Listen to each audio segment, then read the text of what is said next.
Hello, my name is Rebecca, and today I'm going to do the benchmark presentation on the Public Policy Impact Assessment. I chose to do the recent changes in the WIC supplementation program. So recently the USDA made changes to the policies regarding food packages provided to women, infant, and children through the Special Supplemental Nutrition Program. These updates were made to align WIC food offerings to the latest nutrition science and dietary guidelines set for Americans. Just a little bit of background. WIC was first established in 1972 to help provide supplemental foods to low-income pregnant women, breastfeeding mothers, infants, and young children who are at a nutritional risk. And the program aimed to address nutritional deficiencies and promote healthier outcomes for participants through specific food allotments. And just here are some statistics with the WIC program. So WIC serves 6.3 million individuals monthly, 2 million of which are infants, 1.5 million children, which are aged 1 through 4, and then 1.6 million pregnant, breastfeeding, and postpartum women. So they serve a huge amount of individuals monthly and work to help provide gaps in their nutrition that they otherwise can't afford to. So there were four main changes within the policy. The first change was a permanent increase in fruits and vegetables. So the participants in the program could now receive up to 4 times the previous amount allotted, which is great. Before they're really limited on both the type of fruits and vegetables they can get and the quantity of which. So now they have less limitations and can buy enough to support a family rather than just one individual. The next change included an expansion of whole grain options to accommodate more diverse cultures and dietary needs. And then changes also include improved flexibility in dairy and non-dairy options. So before, the only thing allowed for dairy was like milk products, and there weren't a whole lot of exceptions, but now someone can receive like a plant-based substitution with the program. So if they need like almond milk, coconut milk instead of whole milk, they now have that option too, which is good, especially for individuals who are like lactose intolerant and whatnot. And lastly, the last change occurred with enhancing support for breastfeeding mothers with tailored infant formula provisions.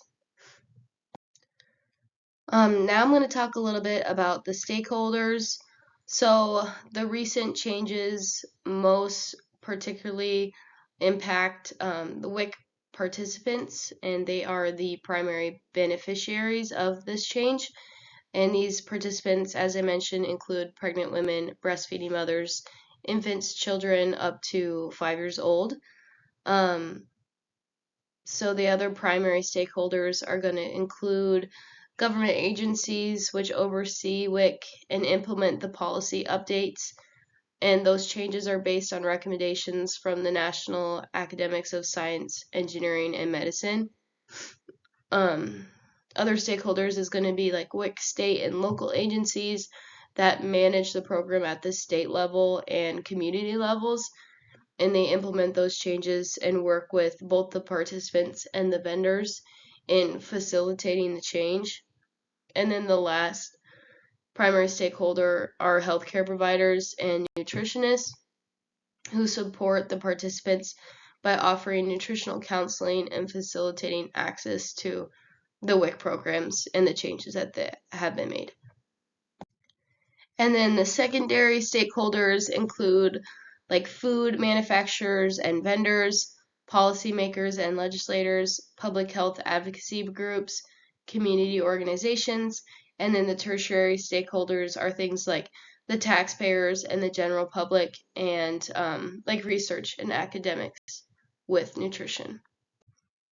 So with the new policy update, there's both positive and negative viewpoints that people may have On the positive side, the changes to the WIC food packages allows for increased access to fruits and vegetables as well as expanded options for like whole grains and plant-based products. And the changes support increased health and aligns with the current dietetic guidelines. And the changes can help to meet nutritional deficiencies among vulnerable people and vulnerable populations more than it previously was. And the updates um, have more diverse food options, which provides better support for participants of various and diverse backgrounds, which can also help to improve participation rates and satisfaction within the program. And then from a negative standpoint, it may pose challenges with implementation for local agencies facing issues with like logistics and financial hurdles.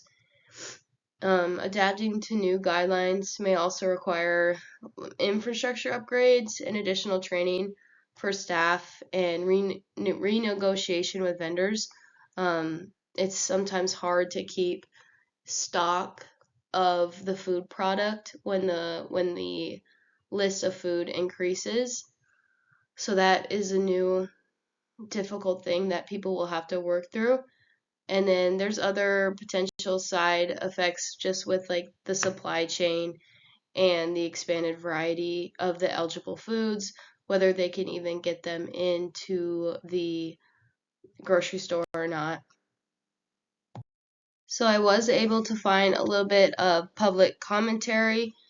So the Food and Research and Action Center, otherwise known as the FRAC, recently praised the revisions, stating that the changes will work to improve health outcomes for participants and addresses health disparities.